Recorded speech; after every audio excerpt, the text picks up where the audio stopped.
ITV Channel 3, Jembatan Pencerahan.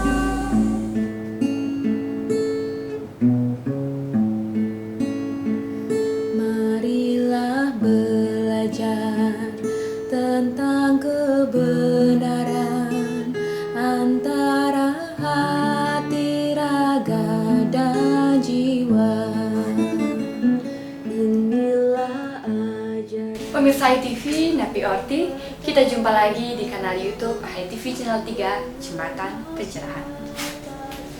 Bersama saya Dia Parisia akan menemani ruang dan waktu Anda dalam tos tayangan on the spot berupa tontonan, berisi tatanan, dan memberi tuntunan untuk kita bersama. Tos kali ini kita awali dengan Wartam Flash, dilanjutkan dengan ngopi, ngobrol, inspiratif, dan tayangan menarik lainnya. Selamat menyaksikan. Mari selami samudra Weda agar gelombangnya menuntun kita.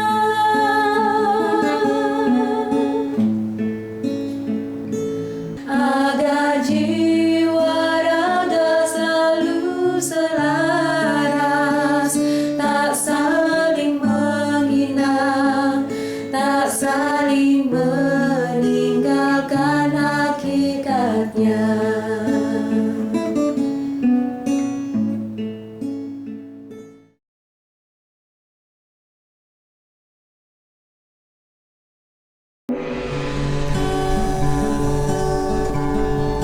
Wartam Sebelum Jembatan.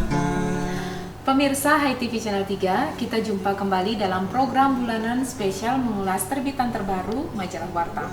Kali ini kita sedang menggenggam majalah Wartam edisi 80 dengan banner Drester. Apa, siapa, di mana, mengapa, dan bagaimana? Semua mengulas tentang Drester. Simagama Weda, Dresta Mawacara, dan yang terpenting Wartam mengulas perhelatan PHDI 5 tahunan in section Mahasabah. Kak Mia, hal menarik lain apa sih yang ada dalam Wartam edisi 80 ini? Putri, Arni, tentu banyak hal menarik yang tertuang dalam majalah Wartam edisi 80. Tapi semua akan kita ulas tuntas setelah pesan yang satu ini. Program ini didukung oleh SB, penerbit Pustaka Utama. Kita masuk pada rubrik yang pertama tentang Bencinga yang ditulis oleh redaktur tentang Drester. Jadi di dalamnya ini mencoba untuk menyampaikan pemahaman awal tentang definisi dari Drester. Seperti itu Putri. Nah Kak Mia, sekarang kita masuk ke Skartaji ya. Tulisan dari Bapak Jelantik yaitu kearifan. Ya. Kebijaksanaan, pengetahuan, bahkan dalam Weda pun kearifan itu disebut seperti Weda Wakya. Nah, kita sudah masuk ke Candi Bentar Kak Mia. Ya. Tradisi negeri religi. Negeri religi itu yang seperti apa ya Kak Mia? Wah, negeri tentang spiritual kah atau negeri apa? Sepertinya Pak Jelantik mencoba memadupadankan kisah-kisah yang ada dalam itihasa, yang ada dalam Purana, bahkan kekawin Siwaratri Kalpa itu mencerminkan sebuah tradisi umat manusia di dalamnya. Tapi lebih jelasnya supaya nggak kemana-mana atau keliling, kita baca aja di Wartam edisi 80 di halaman 4 sampai halaman 8. Ini juga Guru Besar Pendidikan Tradisi Gurukula Zaman Now oleh Prof. Ketut Sudar. Ya. Kak Mia, kita sampai di Jabat Tengah, Ya. religi dan tradisi modernisasi. Emangnya judul ini matching ya? Sepertinya sih matching ya. Jadi Pak Nanang ini menulis religi dan tradisi modernisasi. Religi yang sifatnya adaptif dan fleksibel ini dirasa bisa membuat tradisi modernisasi ini bisa masuk. Karena itu penting untuk kita baca Jabat Tengah sampai halaman 10 nih Dek. Nah Kak Mia, sekarang kita masuk ke Kori Agung, Drester Gama, Dresta Agama. Apakah kebiasaan-kebiasaan yang kita lakukan selama masa pandemi ini akan naik kelas menjadi agama Kak Mia? Pemirsa ITV, mulai dari pengembangan jenana, pendisiplinan karma, sampai pemuliaan Dresta. Berarti cikal bakal sebuah tradisi atau norma-norma yang berlaku di sebuah masyarakat apabila dimuliakan tentu bisa menjadi sebuah keyakinan. Lebih jelasnya pemirsa harus baca di majalah Wartam sampai halaman 14. Berarti ini termasuk Poin utama, Poin tulisan utama di majalah Wartam ya, jadi rubrik utama dalam bentuk Kori Agung. Hai TV Channel 3, itulah tadi ya ulasan singkat kita dalam program bulanan mengulas terbitan terbaru majalah Wartam spesial kali ini edisi 80. Semoga dapat bermanfaat dan menginspirasi untuk kita bersama. Pemirsa, jika ingin mendapatkan majalah Wartam, pemirsa dapat menghubungi agen terdekat di kota Anda atau menghubungi kontak di bawah ini. Saya Mia Gandewa, Ami Laksani, Putri Sasmita Rani. pamit undur diri. Salam damai, Channel 3.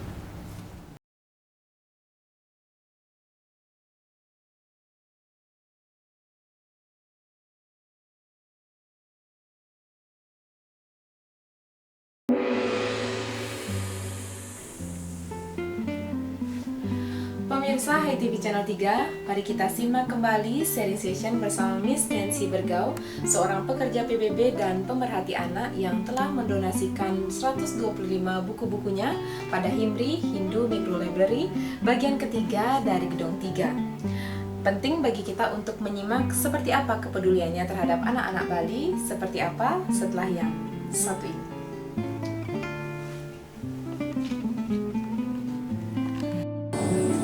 Program ini didukung oleh SB, penerbit Pustaka Utama. Dan kita membuat satu kerangka namanya 50 factor, 50 faktor yang mempengaruhi pembangunan daerah. Mungkin pendidikan harus lebih terpusat kepada bangun kemampuan orang daripada mengembangkan daya ingat. Memang satu untung orang Indonesia daya ingatnya kuat sekali dan itu ada manfaat. Kalau kita kembali ke kebiasaan di desa, adat, budaya semuanya, memang itu dalam situasi yang tidak akan berubah. Solusinya bagaimana? Memang itu 50 factors chart tujuannya supaya mereka bisa tahu apa di daerah sini perlu sekolah, perlu kembangkan jalan, perlu apa di daerah. Tidak ada jawaban untuk semua. Masing-masing daerah lain, kebutuhannya lain, situasinya lain. Jadi kita juga harus melihat pendidikan perlu kembangkan kemampuan anak untuk menciptakan solusi yang baru, yang petik dari sini dari sana, mana yang cocok, mana yang bisa memenuhi kebutuhan. Kemudian ya kita lihat, oke, pendidikan apa yang bisa buat itu. Jadi proses belajar bukan hanya kegiatan, bukan hanya mengarahkan, bukan hanya isi dengan informasinya, tetapi juga untuk memberikan umpan balik dan membantu mereka supaya mereka bisa menilai sendiri. Karena di dalam dunia yang nyata tidak ada guru yang akan bantu kita. Kita sendiri harus ada kemampuan untuk menilai untung rugi dan bagaimana apa saya sudah sampai tujuannya yang saya harapkan. Kalau tidak apa dan selanjutnya bagaimana. Nah ini yang saya kembali lagi ke budaya. Karena budaya itu gaya akar pohon. Itu ditanam waktu anak kecil. Dan ini prinsip moral dan sebagainya. Habis dia tumbuh, dia akan meresap gizi dari tanah. Ada yang datang kasih pupuk dan pohonnya akan tumbuh membesar sampai berbuah karena ada matahari dan ada hujan. Jadi pendidikan harus membantu supaya pohonnya bisa jalan dengan baik, ya, tumbuh dengan baik. Kemudian berbunga, itu juga kita harus bagaimana bunganya itu Mampu bermanfaat. Ya, dan pendidikan itu bukan solusi, itu gaya hidup. Bagaimana menanam di dalam anak bukan hanya daya ingat, karena itu yang penting, bukan hanya prinsip-prinsip, tapi ingin tahu solusinya untuk zaman menarik, tidak kecewa, selalu ingin tahu yang baru, dan selalu berterima kasih atas semua pandangan yang kita dapat, yang kita setuju atau tidak setuju, semuanya ada manfaat. Dan saya lihat di Bali, yang sesuatu yang saya menghargai sekali, itu rasa kemasyarakatan. Dan itu kuat sekali di daerah tinggal saya. Dan saya lihat itu membuat anaknya berani, itu membuat anak percaya diri. Sekarang mungkin pendidikan harus memperkuat itu, tetapi juga merangsang mereka supaya mereka ingin tahu dan dapat metik yang mana yang cocok, merubah, mengolah supaya lebih cocok bagi mereka. Teman-teman high schooling, demikian tadi Miss Nancy sudah sharing pengalamannya di berbagai daerah, di berbagai negara, dan di berbagai situasi. Apa yang dapat kita petik? Maaf Nancy, saya simpulkan. Ternyata membaca, belajar kreatif, rasa ingin tahu dan mencoba adalah kunci pertamanya. Saya Diah Parisia dan Mia Gadewa bersama Miss Nancy mohon pamit undur diri. Salam damai Channel 3.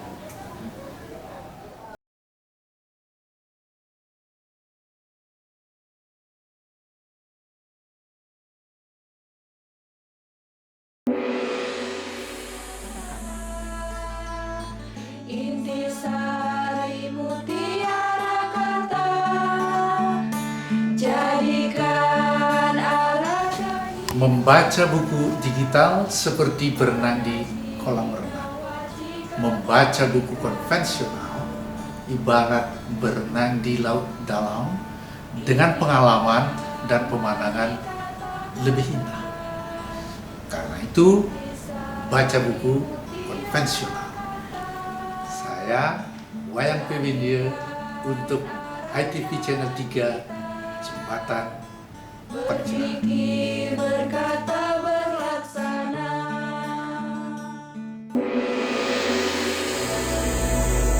Berikut ini program Cemeti, Cerah 5 Menit akan menemani Anda membuka lebih luas jendela Hinodharma untuk pencerahan jiwa.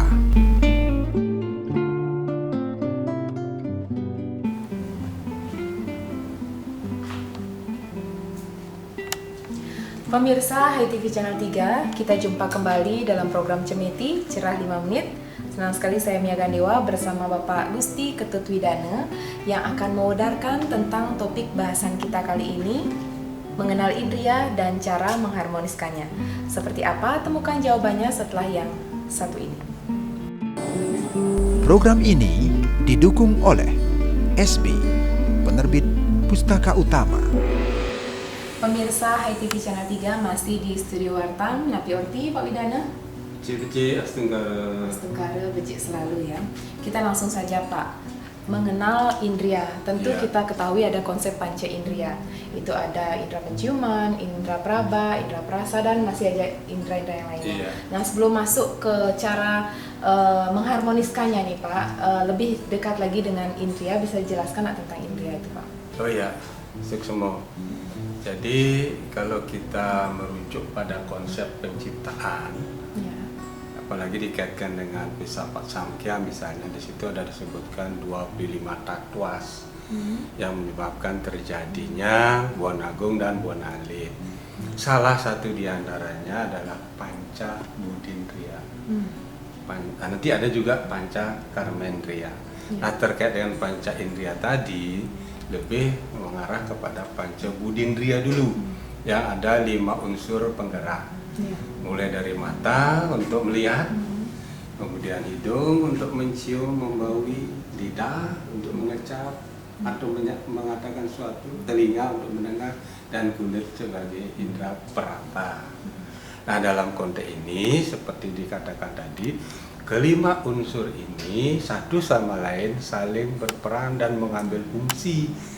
Masalahnya bagaimana kita mensinergikan fungsi-fungsi indria ini sehingga dalam praktek kehidupan sehari-hari betul-betul sinkron antara apa yang dipikirkan, kemudian dilihat oleh mata, didengar oleh telinga, diucapkan melalui gerak lidah, supaya menjadi satu kesatuan yang melahirkan sesuatu yang positif, konstruktif, dan produktif. Saya kira itu dulu. Ya. Terima kasih Pak Widana sudah menghantarkan kita tentang indria sebagai awal.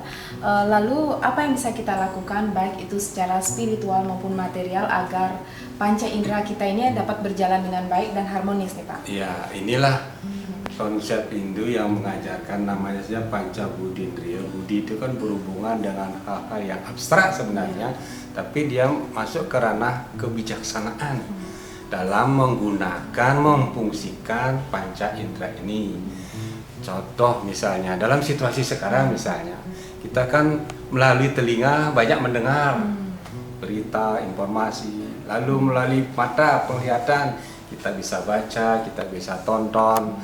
Lalu bagaimana kita bisa mengkontakkan dengan mana pikiran, supaya apa yang kita ucapkan lewat gerak lidah itu betul-betul mendorong umat lebih menguatkan serada bakti, bukan lebih mendengar, membaca, menonton hal-hal yang membawa ke sesuatu yang bertentangan, bertolak belakang dengan maksud kita supaya tetap eksis di tengah situasi pandemi ini sebagai contoh.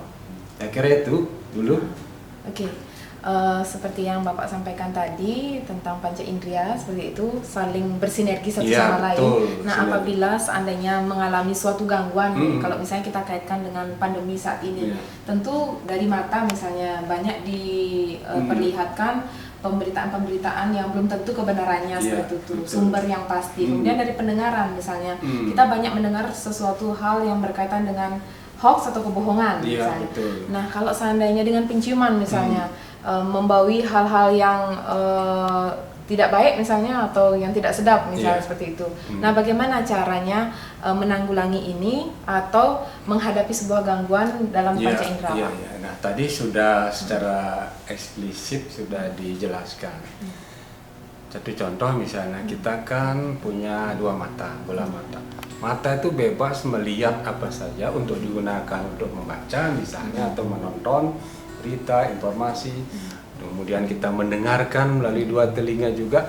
Tapi itu harus dirujuk pada satu kesatuan pikiran, manah cika, untuk kemudian diucapkan juga dalam konteks satu kesatuan untuk menuju sesuatu yang benar, yang baik, sehingga pemanfaatan atau memfungsikan panca indera ini betul-betul lebih ke arah yang arif, bijak, kemudian melahirkan sesuatu hubungan yang semakin sinergis, semakin harmonis, sehingga hidup ini di tengah situasi pandemi bisa tetap kenyang manis. Saya kira itu.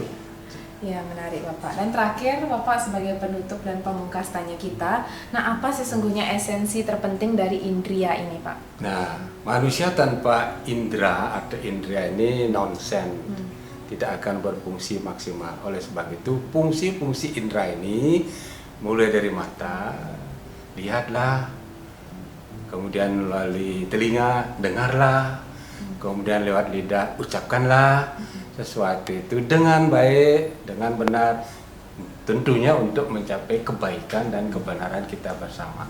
Hanya dengan memfungsikan fungsi organ yang disebut dengan panca indera ini, kita akan bisa semakin eksis meskipun situasi seperti sekarang di tengah pandemi pun, kita akan tetap menjadi manusia, khususnya manusia Hindu yang eksis di tengah segala situasi dan kondisi, termasuk yang terburuk sekali.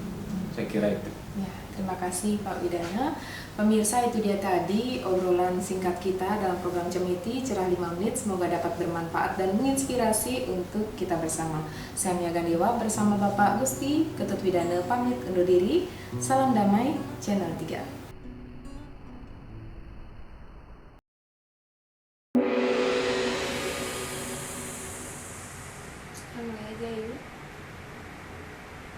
Dari Studio Pelangi, saya Diah Felicia. Saya Tika Nada. Sebentar lagi Anda akan menyaksikan Sundari Nada makna di balik nada.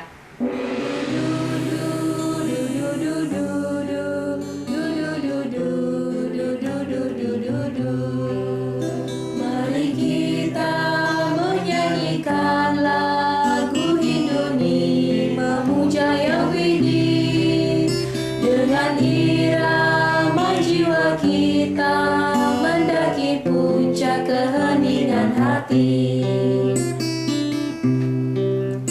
Ini memang tujuan kita di maya pada memeluk nurani.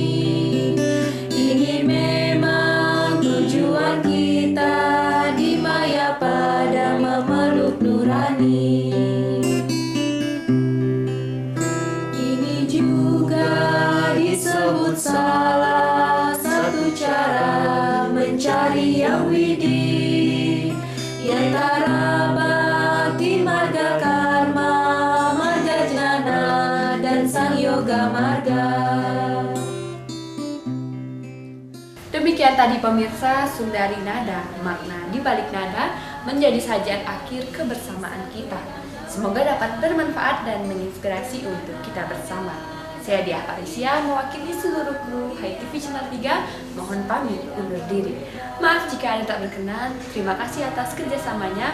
Sampai jumpa dalam tos berikutnya. Salam damai Channel 3. Weda dengan nada indah bagian dari satu Weda.